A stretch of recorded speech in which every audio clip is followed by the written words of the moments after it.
പ്രചാരണ ദിവസങ്ങൾ കുറഞ്ഞത് LDFന് ഒരു പ്രശ്നം ഉണ്ടാക്കില്ലെന്നാണ് കോഴിക്കോട് ബേപ്പൂരിലെ LDF സ്ഥാനാർത്ഥിയായ PA മുഹമ്മദ് റിയാസ് പറയുന്നത്.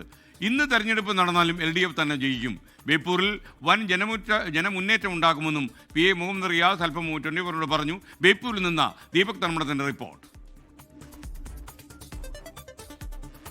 Very good morning. ഒരുപക്ഷെ ഒരു ഗ്ലാമർ പോരാട്ടം, ഒരുപക്ഷെ ജനകീയമായ തെരഞ്ഞെടുപ്പ് ഉത്സവം നമ്മൾ ആദ്യ മണിക്കൂറിൽ കണ്ടത് ബേപ്പൂരിലാണ്. ഇന്നലെ രാത്രി ആയിരങ്ങൾ പങ്കെടുത്ത റോഡ് ഷോ ആയിരുന്നു മുഹമ്മദ് റിയാസിന്റെ തെരഞ്ഞെടുപ്പ് പ്രചാരണം കണ്ടത്. റിയാസ് നമ്മളോടൊപ്പം ചേരുകയാണ്.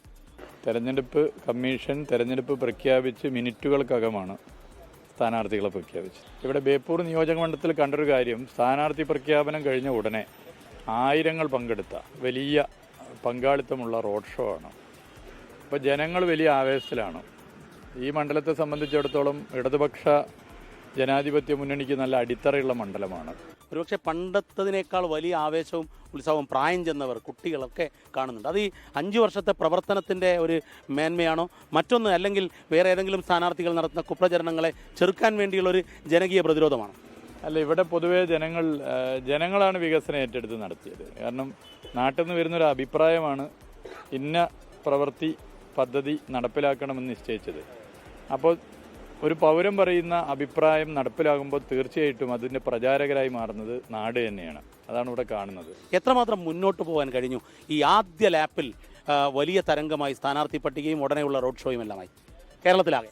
ഇടതുപക്ഷ ജനാധിപത്യ മുന്നണിയുടെ സ്ഥാനാർത്ഥികളെ നിശ്ചയിച്ചപ്പോൾ വലിയൊരു വിഭാഗം സിറ്റിംഗ് MLA-മാരാണ്. അവർക്ക് മണ്ഡലത്തിൽ മുക്കും മൂലയും പരിചിതരാകുമല്ലോ. അപ്പോൾ അവർക്ക് ഈ 20 ദിവസം എന്ന് പറഞ്ഞാൽ കഴിഞ്ഞ 5 കൊല്ലമായി 1800ഓളം ദിവസം, 5 കൊല്ലം എന്ന് പറഞ്ഞാൽ ഏകദേശം എത്രയാണ്, അത്രയും ദിവസം ദൈനംദിനം ജനങ്ങളുമായി ഇടപെടുന്നവരാണ് LDFൻ്റെ സ്ഥാനാർത്ഥികൾ. അപ്പം അതുകൊണ്ട് 20 ദിവസമാണോ ഇനി 2 ദിവസമായാലും കുഴപ്പമില്ല. UDF വന്നാൽ ഇത്തരം വിഷയങ്ങളിൽ കക്ഷി ചേരും, LDF കക്ഷി ചേരില്ല. അതുകൊണ്ട് ഇവിടെ കലാപമില്ല, മതവർഗീയ ധ്രുവീകരണത്തിൻ്റെ ഭാഗമായി ആളിപ്പടരാനുള്ള ഒരു പ്രശ്നങ്ങളും കേരളത്തിലില്ല. അത് ഇടതുപക്ഷം ഉള്ളത് കൊണ്ടാണെന്ന് പൊതുവെ ജനം കരുതും. എത്ര മുന്നേറ്റം പ്രതീക്ഷിക്കുന്നു കേരളത്തിൽ ഭരണ തുടർച്ച? നിയമസഭാ തെരഞ്ഞെടുപ്പിൽ സംസ്ഥാന രാഷ്ട്രീയമാണ്. കേരളത്തിൽ 2005 മുതൽ 25 വരെയുള്ള 5 തദ്ദേശ തെരഞ്ഞെടുപ്പിൻ്റെ ഫലം എടുത്താൽ അത് കഴിഞ്ഞ് മാസങ്ങൾ കഴിഞ്ഞ് നടന്ന നിയമസഭാ തെരഞ്ഞെടുപ്പിൽ വോട്ടും സീറ്റും LDFന് കൂടിയിട്ടുണ്ട്. അത് ഇത്തവണയും കൂടും. ഏറ്റവും മികച്ച വിജയം ഉണ്ടാവും. എന്തായാലും കഴിഞ്ഞ തവണത്തേക്കാൾ സീറ്റ് LDF അധികം നേടും. പ്രതിപക്ഷമാകുമ്പോൾ തന്നെ എങ്ങനെ അടി, അപ്പോൾ ഇവർക്ക് ഭരണം ഏൽപ്പിച്ചാൽ എന്തായിരിക്കും സ്ഥിതിയെന്ന് ജനങ്ങൾ ഓർക്കുന്നു. ക്യാമറാമാൻ രാജേഷ് വള്ളരിക്കൊണ്ടിനൊപ്പം ബേപ്പൂരിൽ നിന്നും ദീപക് ധർമ്മടം, 24.